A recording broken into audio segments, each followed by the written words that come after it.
That's it. We're ready to go. That's I need to do one speaker, which I'm missing in the paper.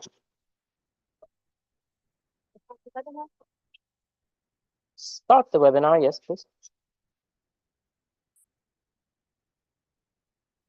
Наверное, друже. We should tell everybody we're starting.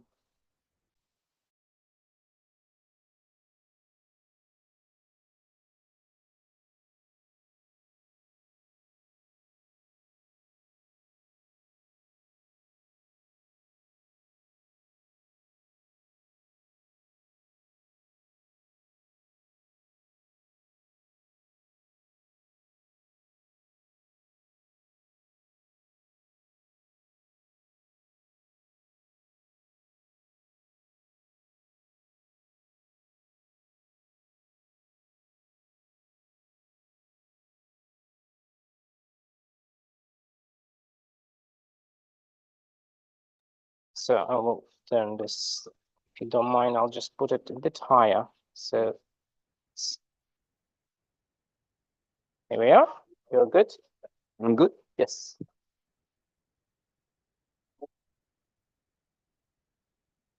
Hi. Good to see you. Eugene? We have two systems. So one, you'll have a microphone for the room, and this I is was for going to say online. the same thing to you. People who are That joining everybody online. looks the same I'll face. just put this. Too many, huh? Thank you. So Where are you based? Based in Baku. There is nothing recording than a big panel. all right. Perfect. So I'd like to join this already on the Hi. stage. Shazbek is the head of our look. And we're starting. You're here.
Yeah.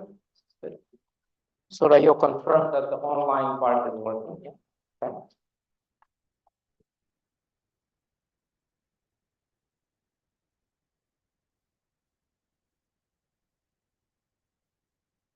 So Deputy Minister, we're waiting for you.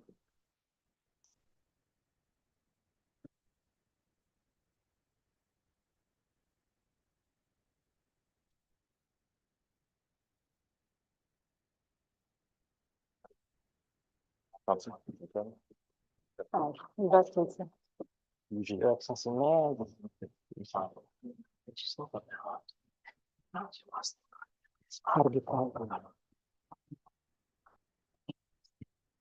Yeah, Eugene. Yeah. All right, ladies and gentlemen, welcome to this panel. It's a national panel for Uzbekistan. We are very glad to have you here this evening. Unfortunately, His Excellency Deputy Prime Minister Hanjayev had to urgently travel back to Tashkent. He had excused himself. But we have a wonderful panel here today.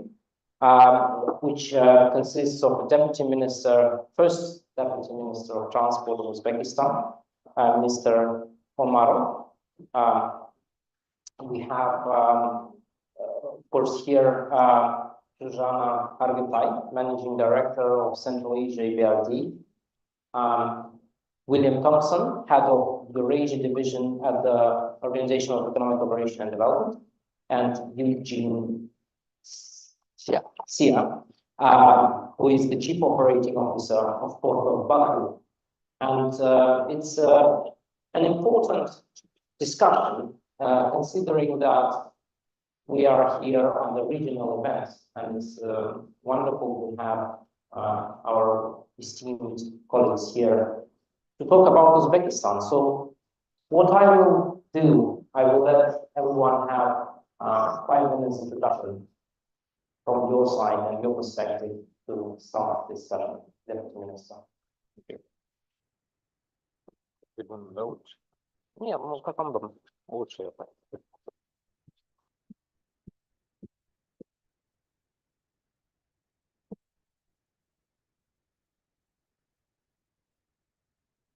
Good evening, ladies and gentlemen, colleagues. I'm happy to see you all in this session, which is more concerned with the Uzbekistan and the EU transport corridors. So it gives me a great pleasure to welcome you all here in this event. Today, our delegation took part in the Investors Forum organized by EU. Thanks to the EU Commission for that, where many fruitful discussions were held, concrete measures and plans were developed. We hope that together with our partners, we will work towards implementing all of these ideas for developing the middle corridor, which is through the Central Asia and the Trans-Caspian and to the Europe. As you know, during the second meeting of the leaders of Central Asia and the European Union in June 2023, the President of the Republic of Uzbekistan, His Excellency Mr. Shavkat Mirziyoyev, emphasized the importance of uniting our efforts to develop transport and communication connectivity between Central Asia and the European Union. Therefore, Uzbekistan is ready to take active part in the Global Gateway Initiative for promoting infrastructure investments to create sustainable, resilient, inclusive, and safe networks in all modes of transport. Dear participants, the trade and economic ties between Uzbekistan and Europe are dynamically developing. In the past 6 years, the trade turnover more than doubled from 2.5 billion. Today, we have about 6 billion, reaching its highest figures in 2023. It is because of, firstly, GSP Plus status of our exports, and it gives an increase by 3 times since 2017, and almost doubled in the past year. The presence of the European companies in Uzbekistan is steadily expanding. The number of enterprises with the European capital has reached more than 800 in 2023. We intend to continue the positive dynamics in trade and investment relations with the EU. This is impossible to imagine without effective and efficient transport connectivity. Also, it's impossible to imagine the development of trade without well-established transport routes and the logistics supported by modern infrastructure. In this regard, let me briefly outline the key areas that we believe should be given priority in capital mobilization. Today, one of the main trends in the development of the transport logistics is the increasing importance of intermodal and the multimodal transportation in modern reality. Taking into account the above-mentioned trends, Uzbekistan has been taking practical measures in recent years to form promising and develop existing multimodal transport corridors in the region. As many of you know, Uzbekistan has no direct access to the sea and the international seaports. This increases our logistics cost by 2 or 3 times compared to the countries with easier access to the sea communication. The average annual volume of the export-import cargo of the Uzbekistan with Western countries is about 4 million tons today. We must take concrete measures to reorient our freight flows in Europe and directions through Caspian Sea, Azerbaijan, Georgia, and the port of the Black Sea. These links must be sustainable, stable, and safe. No country of the Central Asia can be left behind in implementing this strategic initiative. The available capacities of the middle corridor do not allow to fully ensure, interrupt, and the timely transportation of goods to or from Central Asian countries, as well as goods on the China-Europe-China route. In order to further develop cargo transportation in the east-west direction, a strategic infrastructure project for the construction of the China-Kyrgyzstan-Uzbekistan Railway is currently being developed, and hopefully this year we will start building it. This project will be of great benefit for the expansion of the Southern Trans-Caspian network. Therefore, we invite interested investors to participate in the implementation of this important initiative. Time dictates that we must take concrete actions to develop transport links and expand the potential of this strategic route. Also, the digitalization process of the transport corridors of the links is essential in intermodal freight transportation, including customs clearance procedures and the shipping documents. Today, we have already reached some goals in this direction as e-permit, e-TIR, and the e-transit systems in the customs. Till the end of this year, we are planning also expand the use of e-permit system with Kazakhstan, Tajikistan, Kyrgyzstan, and Azerbaijan. Also, we are working with the Kazakhstan, Kyrgyzstan, and Tajikistan Turkmenistan on digital TIR. All this shows the transparency of the transportation and with the less human factor in the border crossing process. We are ready to implement modern European practices and the technologies in this area in order to make freight flows more efficient and effective. We hope to mobilize capital for implementing projects for construction of new automobile and the railroads, developing a network of logistics centers. Today, we have invited to our delegation the business team also. One of the biggest company as Tech and the EUROUZ logistics representatives are here also.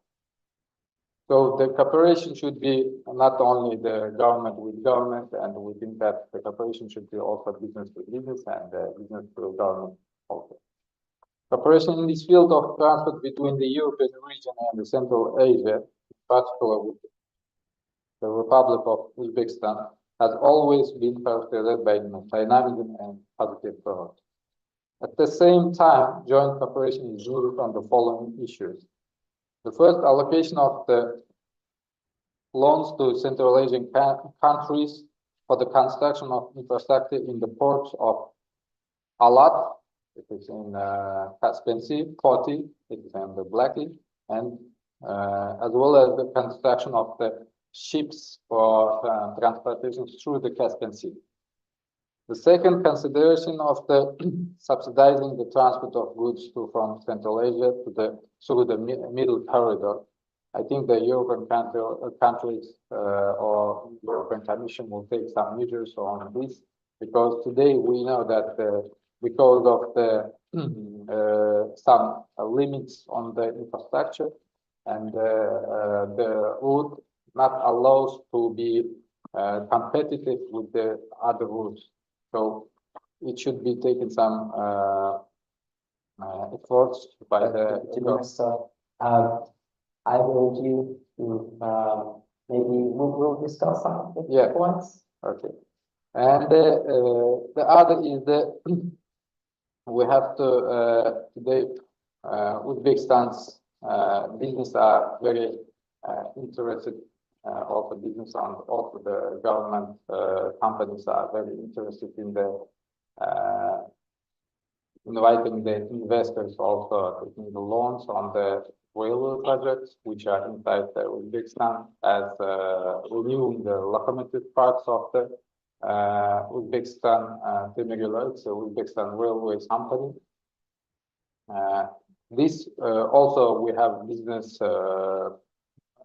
business community which are interested also the increasing the parts of the wagons for developing of the transportation inside of Uzbekistan, also through the fill the ports of the Caspian Sea. The other projects are also will show we can share the other project. We have more than 15 projects here at the moment, which is also the part is for business and the part is on PPP or on other types of the cooperation. So if any questions, I will be happy to answer. Thank you very much for your attention. Thank you, Deputy Minister. It's indeed wonderful to see, and I think this is something that we have also noted during the opening address of the day by Deputy Minister Hojayev from the Uzbek side, is the really true regional focus in Uzbekistan and Uzbekistan's policy and then Uzbekistan's approach. And Bill, I would give you the opportunity to give your introductory remarks. Thank you, Orbit. I might pivot in a somewhat unexpected direction, and then perhaps later I'll get to come back to things that are more expected of me. We have just finished, at the end of last year, we released several new reports, one on trade facilitation in Central Asia, one on realizing the potential of the Middle Corridor, which was based on an extensive survey of private sector actors and also some public sector bodies involved. I want to come back to those later because the other report we released was on the legal environment for business in Central Asia, second that we've done on this issue.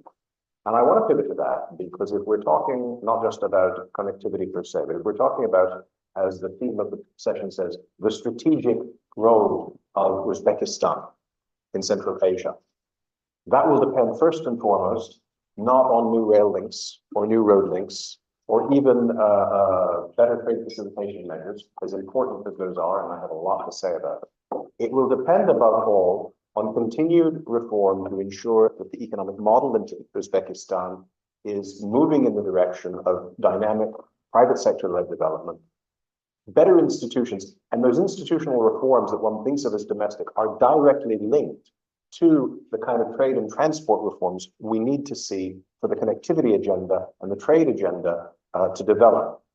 Just a few examples. If you look at the work we've done on legal environment for business in Central Asia, the overriding message that came out was one about consistency of implementation. We've seen tremendous improvement in formal legal and regulatory frameworks, and that continues, and we welcome it. Partly because the change was unfolding so rapidly, implementation often wasn't keeping up. There were capacity constraints, but often there was genuine lack of understanding. I remember discussions with the Ministry of Justice about how difficult it was to make sure that regional and other officials actually understood what was now required of them. So these reforms are directly linked, and I give just a few examples because we cite a number of them. Competition policy and competition institutions. We're seeing right now the beginnings of quite an important rail reform in Uzbekistan, since October in particular with the president's resolution. Anybody who's worked on rail reform around the world knows how easy it is to unbundle without generating competition, without creating opportunities for the private sector, to get the benefits, to make rail liberalization real. You don't just have to reform the railways. You have to have the market institutions, the competition institutions that are required. You want to develop new infrastructure, you have to have the frameworks for public procurement and PPPs that have to be overhauled. And these are areas we do examine in improving the legal environment for business in Central Asia. You have to look very carefully at investment incentive schemes, some of which we think are rather problematic and should be simplified and streamlined in favor of much more basic framework conditions. And of course, issues like dispute settlement and tax administration. We clearly need better rules. We need better customs procedures, but we need to know that when they are applied, it will be consistent, it will be transparent.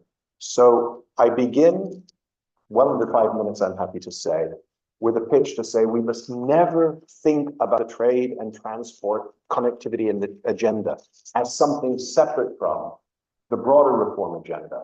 And there we've seen extraordinary progress. I mean, let's face it, until 2016, Uzbekistan, in terms of integration in Central Asia, was like the hole in the donut. I mean, the change of the economic model has been exciting, it's been positive, but it's unfinished.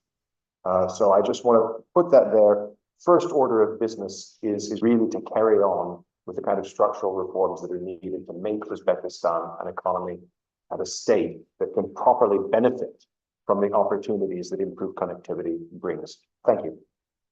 Thank you very much, Bill. Well, you see, this work indeed in Uzbekistan has been, we talked to many officials, and indeed, some of the work that we have produced over the past years is indeed instrumental for looking beyond the conventional methods. I think it's continuing that work is very important. And of course, that work is done with the support of EBRD as well. And EBRD today has amazing 146 projects in Uzbekistan. Juzana is very closely involved and extremely supportive of the processes that are happening in Uzbekistan. We'd be very interested to hear your background. Thank you very much. As you know, we have a very short history in Uzbekistan. It's only 6 or 7 years. But Uzbekistan is definitely a Central Asian heavyweight, and this is aspiring to become a heavyweight in a wider region. A couple of words of introduction based on what the previous speaker said. So first of all, I would like to not underpitch Uzbekistan because, again, reforms re-accelerate as of autumn 2023. Whether we are talking about the energy sector, whether we are talking about the transport sector, and I very much agree with you, there is no such a thing as simple unbundling of railways and creating market competition, and Uzbekistan has taken the first step. This is also the country which established already a reasonably good framework for public-private partnership projects. We have ourselves been working on the preparation of PPPs, and this is showtime. So this is the time to publish. And that's what I said at the wider meeting. This is the time to publish the first PPP. I will work for the summer and I will we have to get a consent to it. Because overall, Uzbekistan has a very rich program of only $16 billion worth of PPP that they would like to see materialize, not only in the transport sector. The third one is that there are great many export products, and when I'm talking to my Uzbek government counterparts, not only they are talking about dried fruit. So I would always argue with those that remember Uzbekistan as the dried fruit exporters. The talk of the town is now about copper concentrate and going into copper foil production. It's about green hydrogen export and how to get the best logistics out of it, because, and I'm proud to say that we are part of the first green hydrogen investment in the country. So we are talking about more sophisticated products. Honestly, the challenge, I think, is what the hell we are going to import once we build all these connectivities. And last but not least, I can't stop my 5 minutes call without talking about the Uzbek, Kyrgyz, Chinese rail project, because we have just talked about it with my Kyrgyz friends.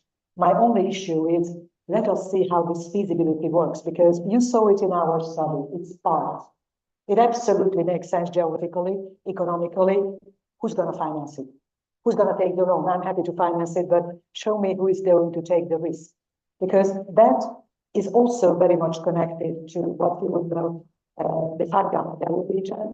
Over Uzbekistan, that's also catchment area, which we also consisting of southern Kazakhstan. My issue is it costs a lot. So perhaps after the panel, you would give me the feasibility study I have been asking about already for some months, and we figured out how to proceed. Last but not least, Uzbekistan is a country, as well as in Kazakhstan, that we have come across great many initiatives that already, as you said, logistic companies that go into 3PL services. And we financed already small ones, but there is an enormous need, and this is also an area for private sector investment. And then we shall work on business climate further on. We have invited quite a few of European companies as well. So the 2nd of May, there will be the next meeting of the Foreign Investors Council, where we have done some work with our friends in the Uzbek government, and we would like to present that and get new feedback from foreign investors. Thank you.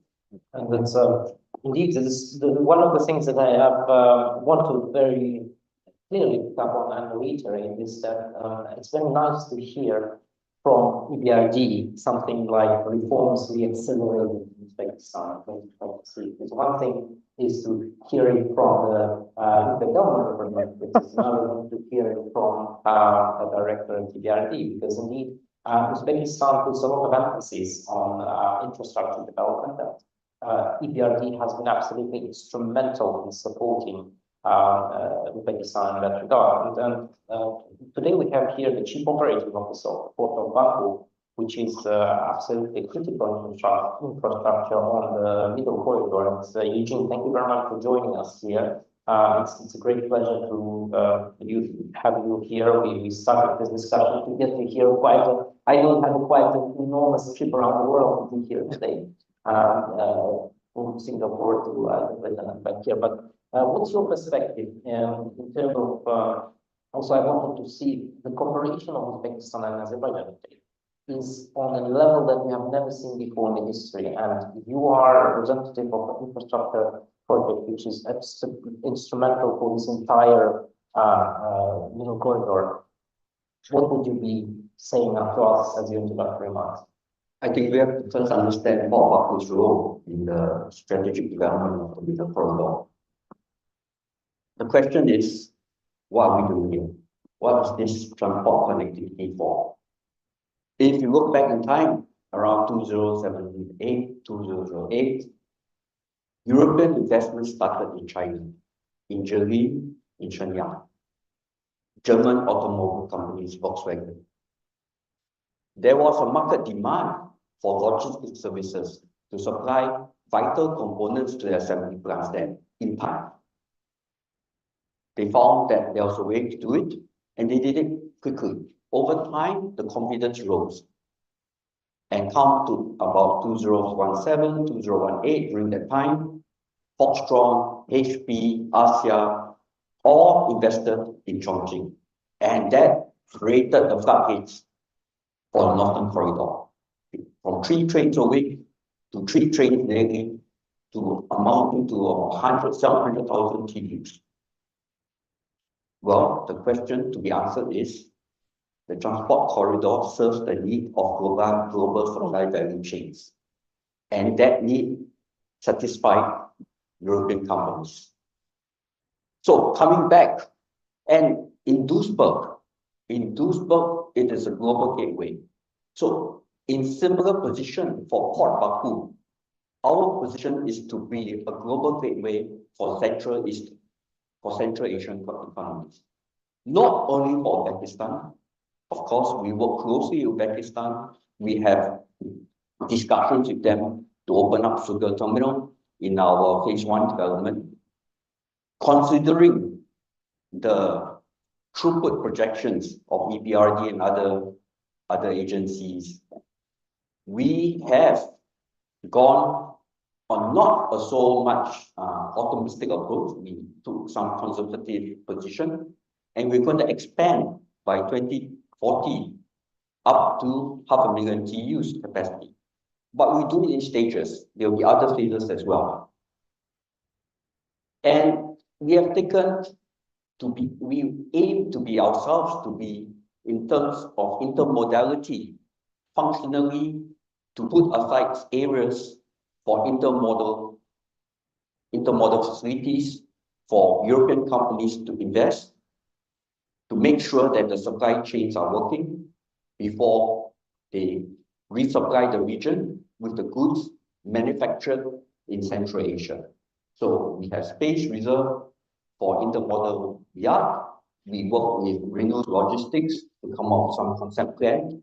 We are working with European companies such as Royal Haskoning to expand the capacity to 500,000 TEUs. Having said that,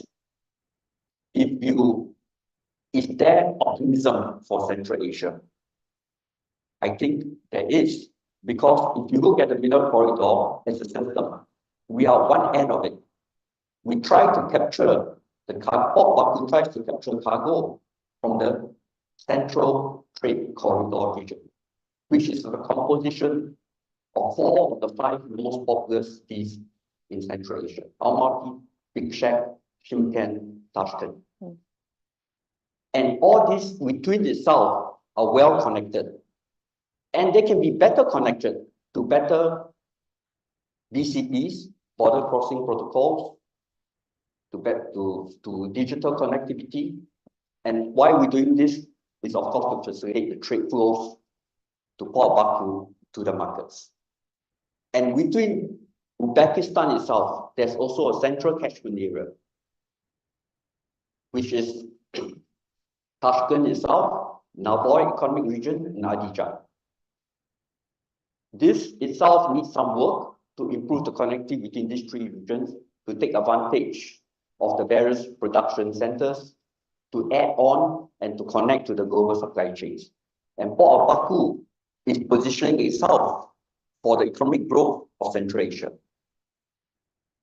Thank you very much, Eugene. I see you mentioned Renault Logistics, and we have representatives here. And indeed, they're also very, the private sector is really engaged across the region. So this is one of the perspectives that I think is also very important, and what you're trying to do as Europe-Uzbekistan Association, a business association, European Business Association of Uzbekistan, we really try to amplify the engagement of companies across the region, and it's indeed very good to see. One of them that it is actually supported, and the results of it are visible across the countries. One of the topics that I want to move on to is actually building on my discussion with Eric Livni, the chief economist of BRD in the region. In 2020, when Uzbekistan was, like most of the world, going through a very complex period, and that in turn was building on OECD report in 2018. So one of the things that Eric said in 2020 is Uzbekistan has huge momentum, and that the team was then confident that the economy would move through pandemic in a good shape, in whatever shape that it was good considered under the circumstances. But today, the country's economy, of course, we can see has remarkable progress. We have Uzbekistan has indeed set a benchmark for frontier markets reform, economic growth. And I come back to the fact that keeping that momentum now, post-pandemic, considering the complexity of the geopolitical world, but also the demands of that progress on the infrastructure within the country, has been very, very intense, and we know that. So my first question would be to the minister, the deputy minister. What measures have been taken by Uzbekistan in the past 5 years, increasing transport capacity within the country? And of course, strategy. What's your strategy specifically for developing transport potential within Uzbekistan into the future, considering the need? The figures we heard potential within the middle border are incredible. They will keep growing potentially, but what have you been doing about it? How do you see the strategy to meet that demand? Let me speak in Russian to make more clear my opinions. So, normally we hopefully, yeah, I see people putting up their translation devices, maybe, yeah. Ну, в первую очередь, это то, что так, за последние 5 лет могла отметить. Касательно транспортной инфраструктуры, ну, перед тем, как начать о строительстве или о проделанных работах, хотел бы сказать об основных моментах, то есть самой стратегии, да, к чему мы движемся в транспортной сфере. Это в первую очередь благодаря президенту нашему, Узбекистан открылся всему миру, начал налаживать отношения в первую очередь это близкими соседями, а далее уже с другими регионами. Второй момент, то что мы в транспортной сфере создали, улучшаем законодательную базу, облегчаем законодательную базу инвесторам. Ну, это не только в транспортной сфере, но и в других сферах. То есть здесь есть производство и плюс транспорт. Она друг от друга не может делиться. Должен быть определенный объем и, соответственно, средства его перевозки. Вот, благодаря этому за последние 5 лет можно сказать, что в Узбекистане появился более чем 15 логистических центров. Раньше об этом можно было не говорить, потому что их почти не было, были какие-то склады и так далее. А на сегодняшний день мы имеем более 15 современных логистических центров. И это не говоря о мелких логистических, агрологистических центрах, которые непосредственно где набывается или перерабатывается сельхозпродукция. Это настоящая логистика. Кроме этого, выше было отмечено касательно последнего реформы самой железной дороги. Многие наверняка в курсе, что железная дорога до этого была единственной компанией, крупной компанией под государственным владением. На сегодняшний день мы полностью реформируем железную дорогу, то есть разделили их на карго, на транспортера, на содержателя рельс и так далее. Благодаря этому уже есть продвижение, то есть это не профильные направления железных дорог уходит в сторону, остается на своей форме. Такая же реформа прошла в автодороге. Автодороги на сегодняшний день, вот недавно, это тоже в конце прошлого года было принято постановление президента по реформам автодорог. И там же мы везде обращаем внимание на цифровизацию данных отраслей. Это для транспарентности данных отраслей, и чтобы она, на сегодняшний день без диджитализации, то есть без цифровизации данных направлений невозможно представить. И кроме этого, в самом транспортном сфере на сегодняшний день, благодаря мы 5 лет назад, или 4 года назад приняли постановление президента о облегчении процедур ввоза автотранспортных средств. Тогда у нас было около 4-5 тысяч автомобилей. На сегодняшний день грузовые автомобили, которые курсируют по всему, это только международные перевозчики, более 22 тысяч.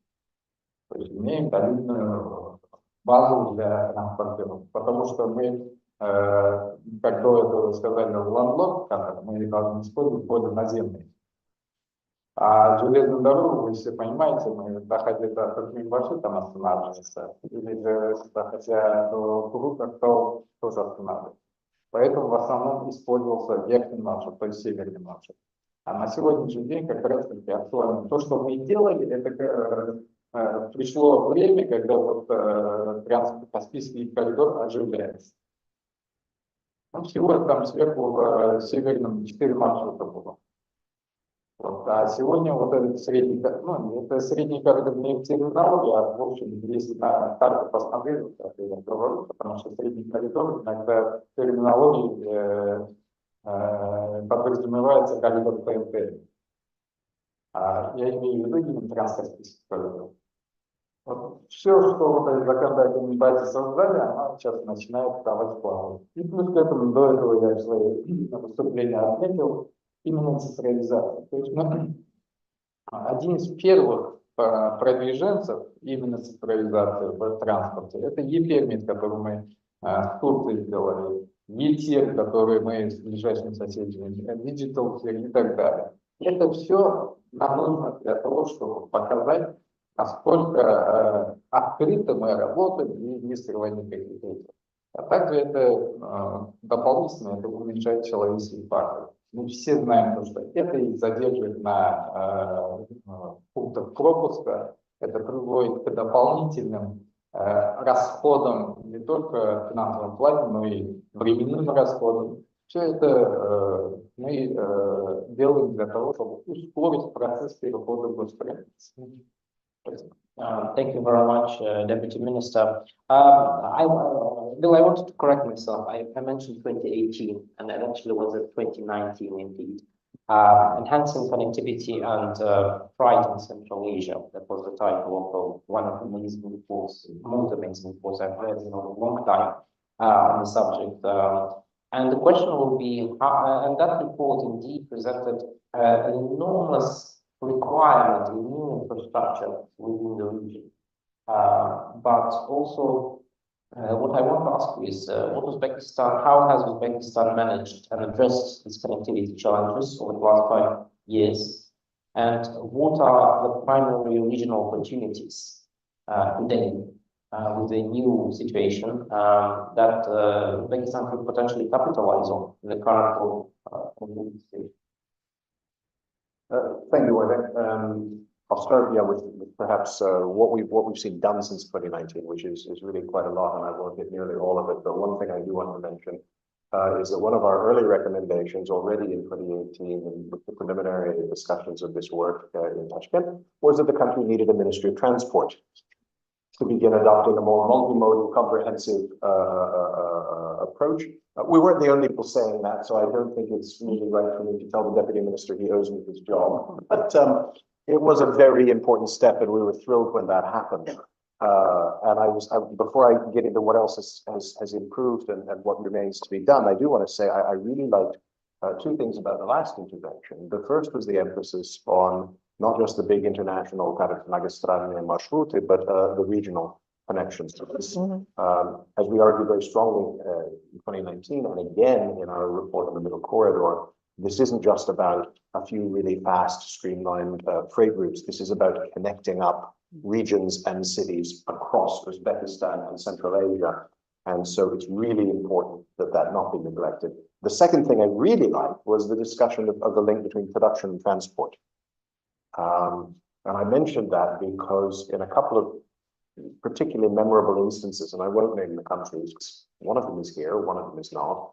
I had the privilege of commenting on draft transport strategies that had been prepared with lots of data, lots of analysis. And on their own, they look rather nice, except they were totally divorced from what the government was saying about its economic development strategy. So it was though the people in the Ministry of Economy and the people in the Ministry of Transport weren't talking. And what I am hearing from the Deputy Minister suggests a little more joined-up approach. We've seen a lot. I think the biggest thing since 2019 clearly is further movement. It was beginning when we were starting our report towards the WTO. And I can't overemphasize the importance of that. And that's a place where my current comments link with my previous comments. There I was looking from the inside out and the way domestic reforms will shape the integration process. But here we all know WTO is a powerful anchor for a whole range of reforms. It's not just about tariffs and trade and customs. And I think it's extremely important that Uzbekistan is moving further down that road. I mentioned the transport ministry. We've seen big improvements with respect to import tariffs, the removal of a lot of discriminatory excise taxes. I mean, some of the things I'm mentioning happened long enough ago. We've practically forgotten that they were there. We've seen the biggest, the OECD maintains trade facilitation indicators about 160 countries. And in the last, when we look at the period from 2019 to 2022, we see Uzbekistan as having the largest relative improvement in the region in its trade facilitation settings. We've seen a lot of streamlining of documentation, better governance of trade facilitation processes, greater involvement of the trade community, stakeholders and others, improvements with respect to things like advanced rulings, often very technical things, but anybody who's involved in freight forwarding or logistics or any trade activity knows these are things that really matter. Simplifying post-clearance audits and the treatment of perishables, which I agree with you, it's not just about dried fruit, but Uzbekistan, there's a lot of perishable trade. And we know, because we heard about it repeatedly in the mid-2010s, the big problems that arose with delays when people were exporting perishable agricultural commodities that were actually, otherwise quite valuable, the losses. Electronic payment of duties, I could go on and on. There's still more that can be done. Our trade facilitation report, as I say, came out just last month in Paris. We still see that there's the potential to go further in some of these things. It's almost continuity. There's a lot more documents than 5 years ago for which you can use copies rather than originals. But the list of documents for which originals required remains considerable. There's been considerable progress in digitalizing some procedures, but we identify, my colleagues in the Trade Directorate in particular, areas where there's still more that could be done in terms of automation, particularly automated risk management system for all border agencies.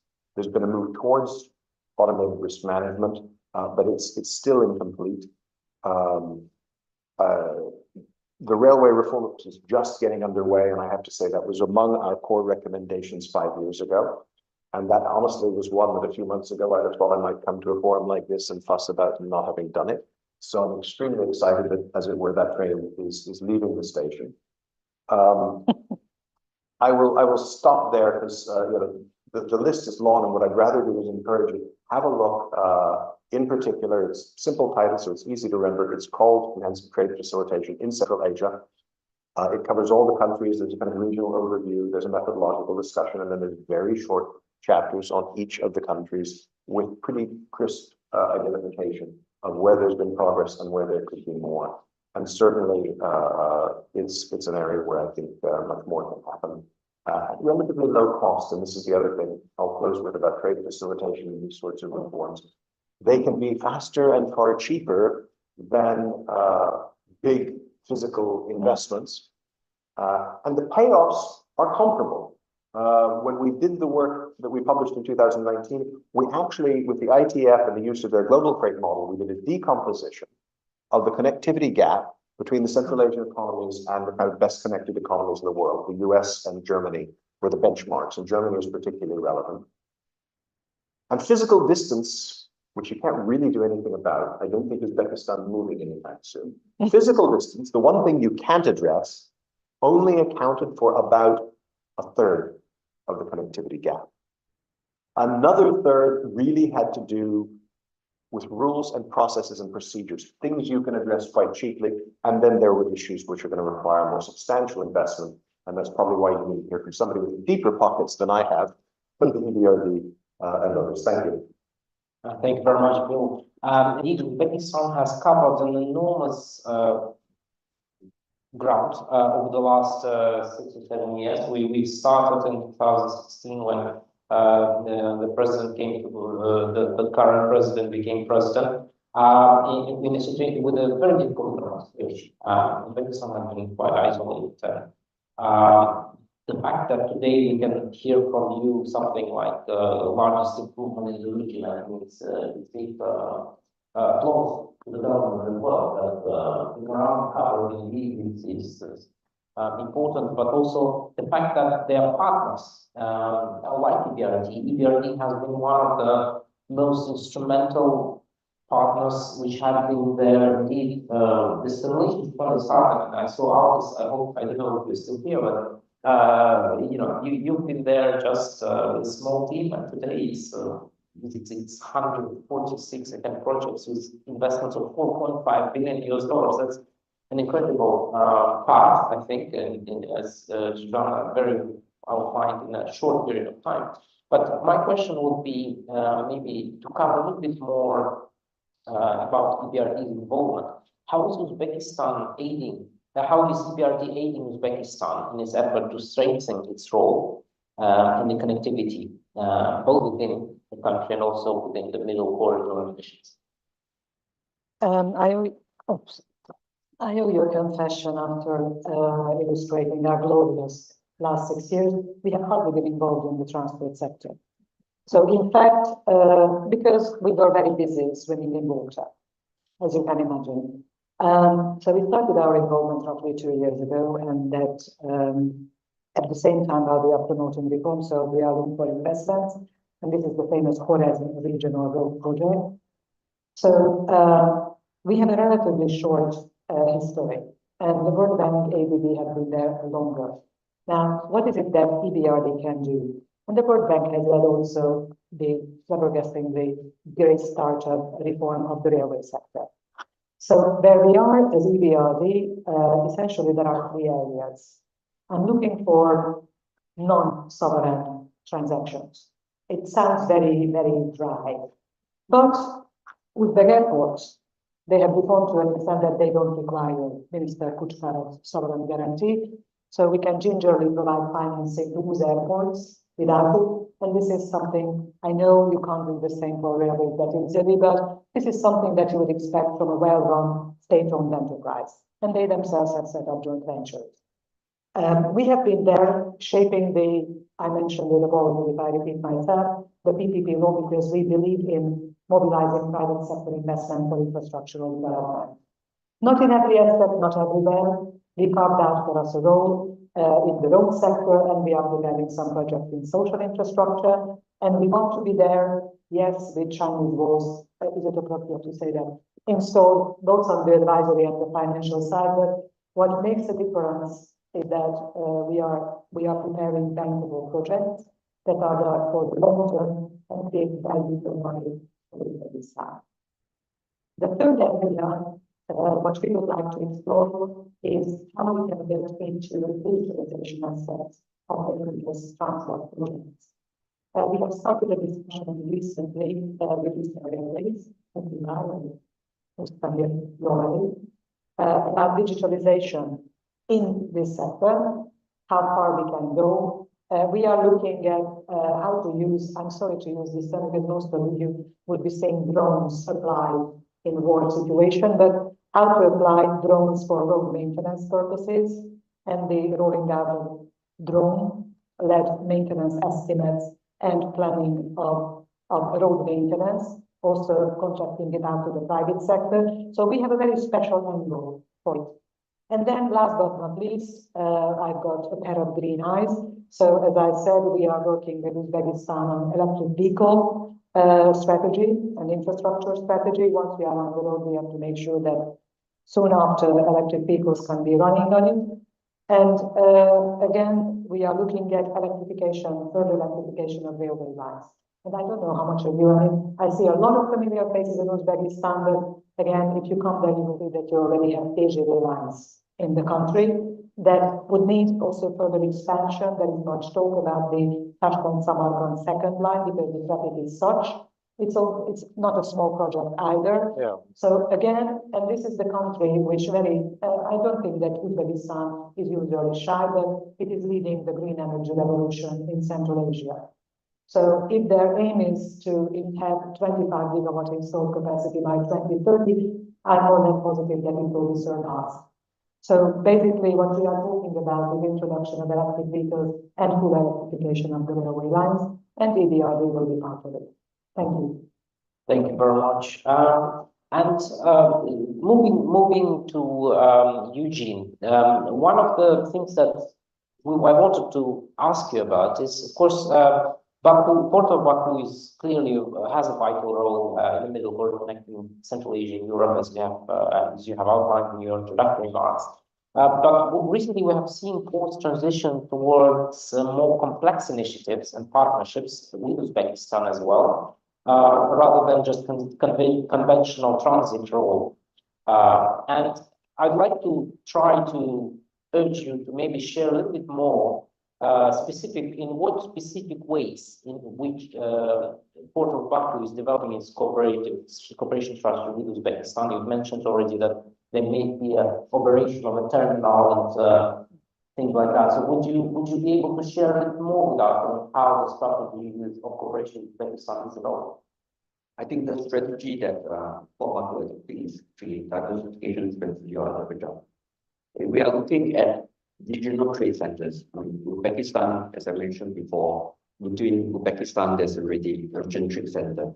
And in the middle corridor, there's a Central Trans-Caspian corridor, which the 5 cities I mentioned about earlier, that itself has a lot of economic activity. So between Port Baku, well, the port is just a port, but we have a bigger picture in mind because the port is next to the FEZ. The FEZ is next to potential air cargo terminal. And we also have the Alab city, which we aspire to be a smart city.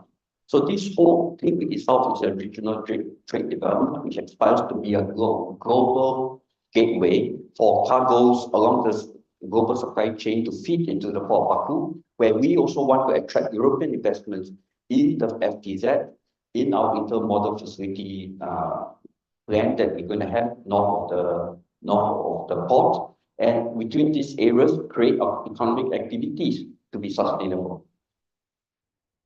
Thank you very much. We have 10 minutes left, and what I would like to do is I'd like to ask each speaker, maybe just to considering what we have mentioned today and your quite unique perspective on this panel, what would be your recommendations? And I'll let our deputy minister make the final remarks as well, but I would like to ask Zuzana and Eugene to maybe give your recommendations to Uzbekistan. What would they be given your perspective in terms of how the country could leverage its current position to develop the connectivity regionally, internally, but also globally, since we're here talking about the entire world? I think, first of all, the Ukraine-Russia war has created great opportunities. Unfortunately, to say, but it created great opportunities for countries in Central Asia to fill the gaps. When the gas supplies were disrupted, a lot of plants that uses gas in Central Asia, in Europe, that produce fertilizer were affected. And recently, I heard that Uzbekistan also is investing in the chemical industry, privatizing some of the largest fertilizer producers, such as JSC Fakan, and they also, the Uzbekistan state-owned chemical industry, and Samsung are building a new plant to produce ammonia fertilizer. Well, this state is very good because on the port itself, we recognize this because we have done studies, and we have in the plans in phase 2 also reserved land to build fertilizer silos to capture this cargo in to feed the last mile regions with this demand for fertilizer. And earlier on in the session, we heard that a lot of things were being done on the IT side, meaning on the digital side. Uzbekistan is doing a single window, the customs and ITER and ECMR are sort of connected. They have implemented this, some of it in the pilot stage, but you need to connect it with the rest of the trade agencies in Uzbekistan. In Azerbaijan, we are looking at a trade facilitation platform, meaning to be a one-stop for all areas under trade, including phytosanitary measures. That requires this very important if you want to export goods to Europe. And you need to do this. In fact, each Central Asian country needs to do a trade facilitation platform. And overall, there should be somebody or some entity that looks at all these different platforms, connect it all together in a platform for the digitization by change, using the economic corridor from the regional region to Port Baku and to the world market. Thank you very much, Eugene.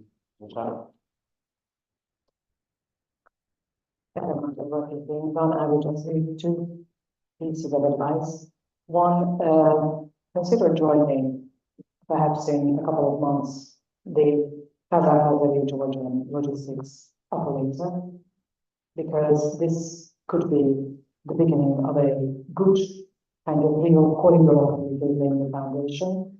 And number 2, work further on to open up opportunities for private sector investment in logistics and transport, ensuring the level playing field. It can be done. And this is also in the context of what we discussed about very before. Thank you. Thank you. Bill? Difficult to add to what's been said at this late stage, but I would even broaden Zuz's first point. Uzbekistan, partly in view of its mass and location, has a crucial role to play in the integration of the whole region. Central Asia's 5 economies are not individually large economies. Collectively, they are. And for decades, they weren't very good at working together. Then they've been getting better and better, but there's still a lot to be done to create a real dynamic that says, this is not just about trade corridors, this is not just about transport corridors, this is about trying to build regional integration of a deep kind, not European Union level, but certainly deeper and deeper trade integration. It fits with the WTO agenda. It's an area where Uzbekistan can lead. The logistics is just one of those areas. Likewise, on opportunities for private sector investment. If you look at the report we launched in December, so much has been done, but there are important gaps. And the problem with investment frameworks is if they're incomplete, they don't deliver. It's not a matter of having an average score of 4 on a scale of 1 to 5 across all of these things. It's really much more like a chain, and the chain is as strong as the weakest link. So there are areas still in terms of tax administration, in terms of legal certainty, in terms of public sector integrity, that to create those level playing field conditions for investors have to be addressed. If they are addressed, I think the potential is tremendous. And addressing it is also going to be absolutely critical to the privatization process. If we want privatization to work, all of the evidence is it works when it goes hand in hand with regulatory and competition reforms to create real markets, not simply to create, private monopolies or to pass assets to favored players in various ways. It's really got to all go very much as a package. And the last thing I would say, and it's a warning, but it's a good warning. We looked at the trade projections in 2019, and Uzbekistan had the steepest hill to climb in terms of investment for future infrastructure and other things. It had the biggest future gap. That's actually because there was tremendous potential for growth. But this is the thing we should remember. You've got to run pretty fast to stay in place. You've got to run even faster to get ahead. Because what we observed already in 2019 was we've seen 4 or 5 years of improved trade facilitation in the region, and border crossing times were getting worse at that point. And the reason was simply that the trade growth was outstripping the reform-related improvements. So the physical investment, the reforms, you've got to move pretty fast just to stay in place. And if you really want to raise your game, you've got to go faster still. Thank you. Thank you very much, Bill. When I hear private sector engagement and level playing field, I think it's something that indeed EUROUZ is very focused on. So we are today building a platform where European companies and Uzbek companies can get together and address issues that are of common concern. And the government has made incredible progress in terms of regulatory reform. And one of the words that we heard most starting with you was digitalization today. That's probably one of the topics we should be discussing also in the forum that's coming in Samarkand in May.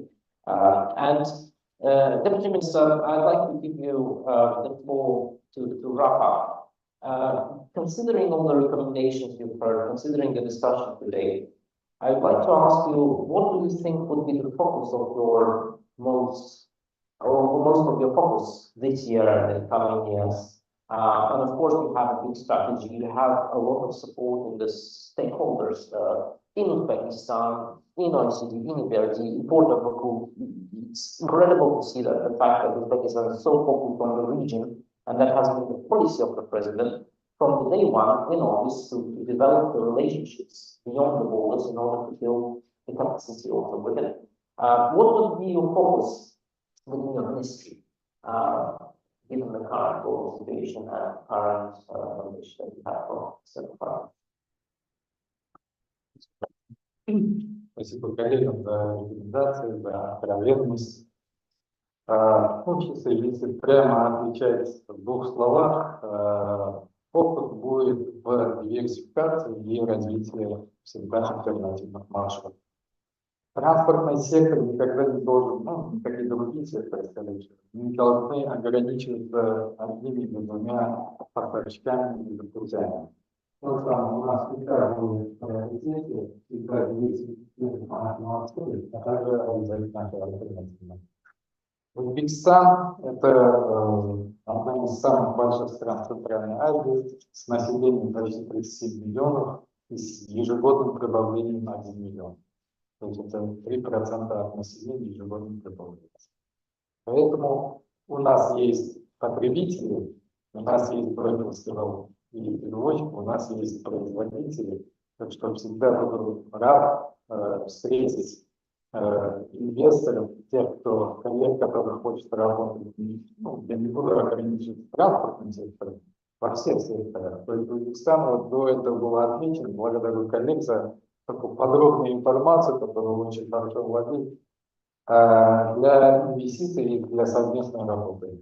Узбекистан также будет продолжать политику открытости, политику добрососедства и политику всегда направленности на человеческий фактор, на развитие человеческих факторов.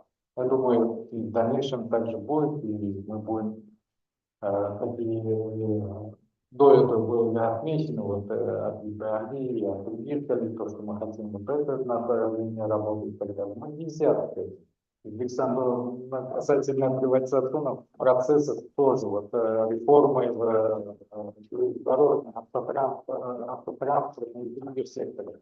Везде есть уже частный сектор, где она день за днем увеличивается их количество, но и теперь приходится работать над качеством.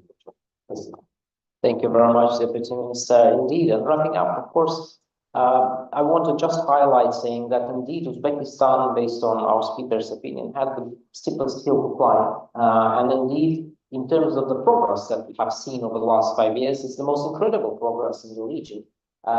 End quote. And of course, I want to address the private sector who is listening to online and listening here, is that it's the first mover advantage that often puts you ahead, and I see many of the colleagues who are members and working with us as well. And today, Uzbekistan is the market to be, because in 5 years, it will be too late.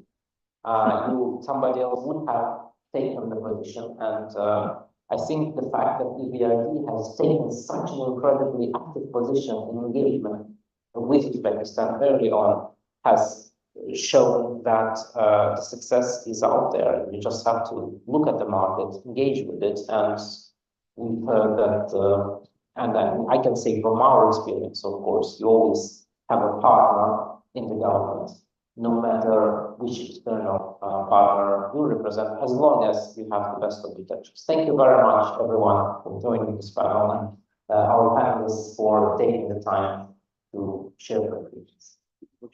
Thank you. And of course, the translators, thank you very much for supporting us, and the audience, everyone, organizers, thank you very much. I'd like to urge you to not forget to leave the translation devices when you go out. Thank you very much.